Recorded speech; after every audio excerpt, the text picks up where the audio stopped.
Assalamualaikum teman-teman. Kenapa sih kita harus berdamai dengan masa lalu? Berdamai di sini artinya kita nggak hanya memaafkan di mulut, tapi memang kita benar-benar ikhlas dengan apapun yang terjadi dalam hidup kita gitu ya. Karena tidak akan ada kedamaian, tidak akan ada kebahagiaan kalau kita masih hidup di masa lalu.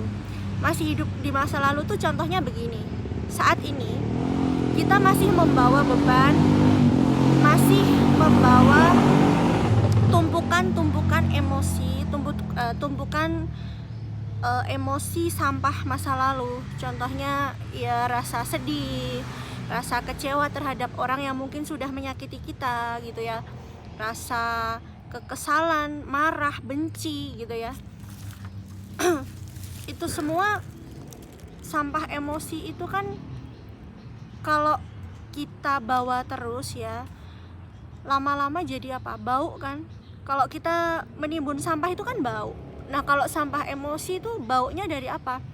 Itu akan ngaruh ke cara pandang kita terhadap orang lain, cara kita berpikir, cara kita bertindak, cara kita merespon suatu kejadian gitu ya. Misalnya gini, kita tuh masih sering mengingat gitu, misalnya kok ibuku dulu tuh gini ya ke aku, kok bisa sih dia nyakitin aku, kok kata-katanya pedes banget ke aku, atau gimana ya dulu tuh kok pasangan aku tuh bisa bohong sama aku, kok gini ya, kok gitu ya. Jadi kita masih terus memutar itu, memori itu di otak kita gitu, yaitu artinya kita belum benar-benar bisa berdamai dengan masa lalu gitu. Orang yang hidup di masa sekarang tapi pikirannya masih suka ke bawah di masa lalu, itu artinya memang belum benar-benar bisa berdamai dengan masa lalunya gitu ya. Karena begini teman-teman, masa lalu yang mengganggu itu tidak bisa disembuhkan lukanya oleh waktu gitu loh. Waktu nggak bisa membuat lupa dengan apa yang telah terjadi, karena semua itu terekam di dalam otak. Memorinya itu sudah tersimpan gitu di dalam otak dan itu nggak bisa hilang. Aku selalu bilang bahwa trauma itu bukan noda, otak itu bukan baju kotor, jadi yang bisa dibersihin gitu aja seperti baju kotor yang kena noda dikasih deterjen hilang, enggak, bukan seperti itu. Semua kejadian yang sudah kita alami mulai dari kita dalam kandungan ya, memori itu jalan dari sejak kita dalam rahim sampai usia kita sekarang ini, semuanya kesimpan rapi dalam otak. Masya Allah. Bedanya apa? Bedanya kalau kita sudah ikhlas terhadap sebuah kejadian yang kiranya menyakitkan kita, itu ketika kita mengingatnya kembali, apakah kita masih sakit hati atau kita sudah bisa mengingatnya atau mengenangnya dengan hati yang lapang. Bahkan mungkin kita pernah disakiti, sudah memaafkan, lalu kita hanya tersenyum, oh dulu ternyata bisa ya aku begini sama dia gitu, ternyata oh gini gitu. Karena semua yang terjadi dalam kehidupan ini tidak ada yang kebetulan, semua itu terhubung, terkoneksi, everything is connected ya. Semua sudah Allah atur, jalannya memang harus begini. Misal, oh Acin, nanti ini kamu aku kasih pelajaran tentang memaafkan melalui hambaku yang ini, si A.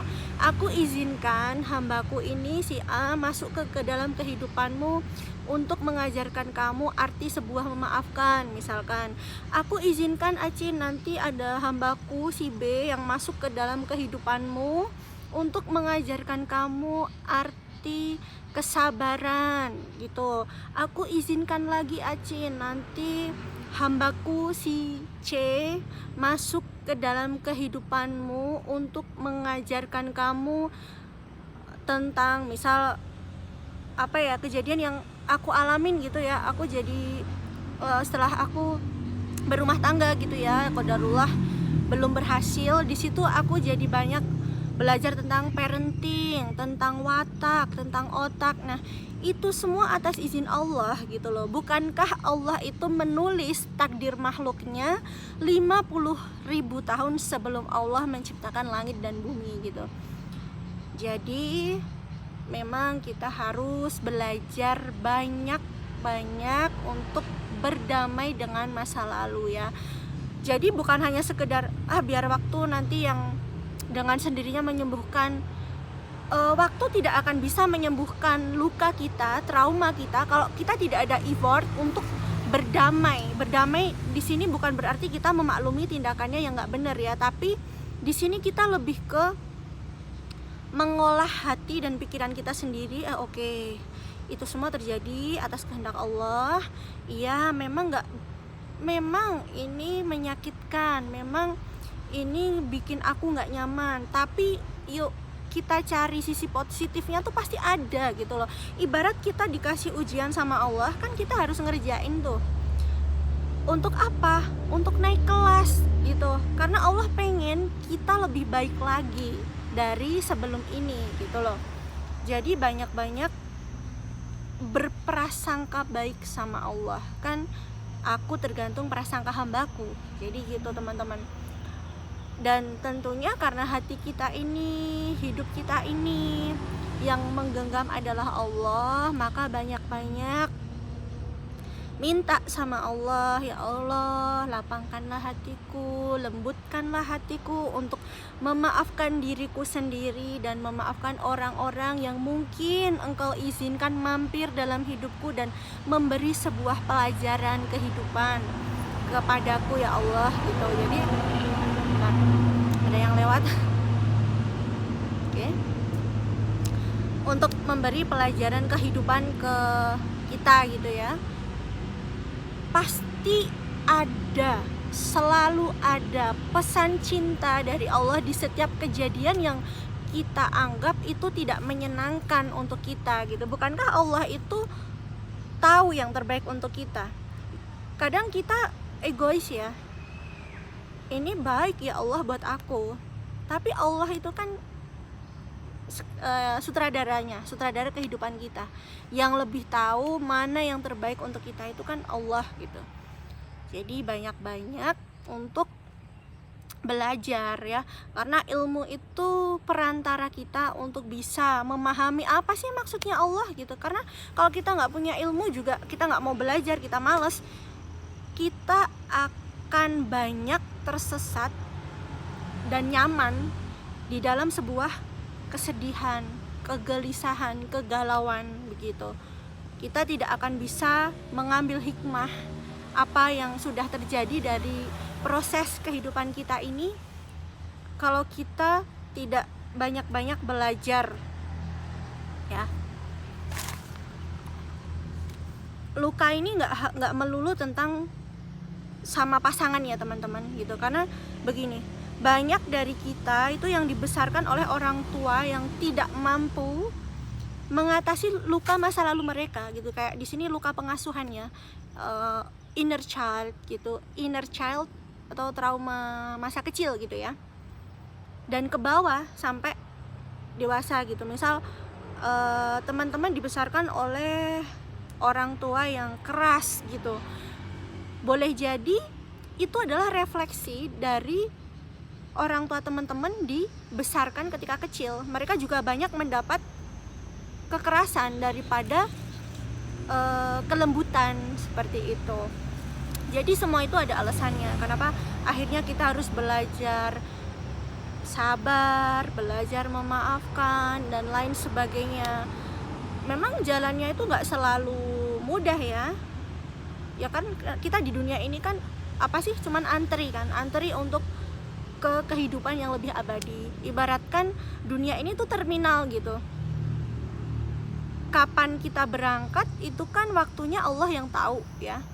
Tugas kita cuman apa? Cuman berbekal gitu. Nah, yang paling penting adalah kesehatan mental kita itu harus diperjuangkan. Karena kalau bukan kita sendiri yang memperjuangkan kesehatan mental kita, mau siapa gitu loh. Kesehatan mental ini adalah fondasi, ibarat rumah. Mau isinya sebagus apapun, ada sofa termahal, kasur termewah, ya, TV termodern sekalipun ya, kalau nggak ada pondasinya, rumah itu pondasinya nggak kuat, apa yang terjadi? Ada guncangan sedikit, hancur. Itulah pentingnya kesehatan mental kita, dan kita nggak akan bisa mendapatkan kesehatan mental itu kalau kita nggak belajar untuk berdamai dengan masa lalu dan apapun yang terjadi dalam kehidupan kita yang Allah izinkan mampir, ya, titipan perasaan, emosi negatif, itu semua Allah titipkan agar kita bisa mengolahnya, gitu loh, agar kita juga akhirnya, oh, hambaku ini tak kasih titipan emosi negatif ini, nanti kemana ya larinya? Apakah dia akhirnya lari ke aku atau ke yang lain? Seperti itu. Ini udah mau maghrib teman-teman, semoga bermanfaat ya. Assalamualaikum.